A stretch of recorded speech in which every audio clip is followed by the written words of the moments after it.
Dahil madalas cellphone ang gamit ko sa pag-i-edit ng mga vlogs ko, ay i-share ko po ang tamang pag-upload ng video, at sa video vlog tutorials na ito, ay ituturo ko po kung paano ang tamang pag-upload ng video gamit ang cellphone. Panoorin po ang video na ito hanggang sa matapos.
Tips: make sure po na naka-private po ang video, wait until the HD processing will be finished, at para din in case may copyright audios ay madali po mapalitan.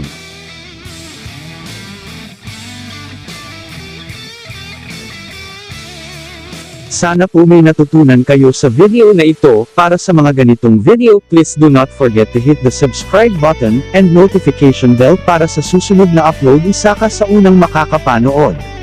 Thank you guys for watching and have a great day.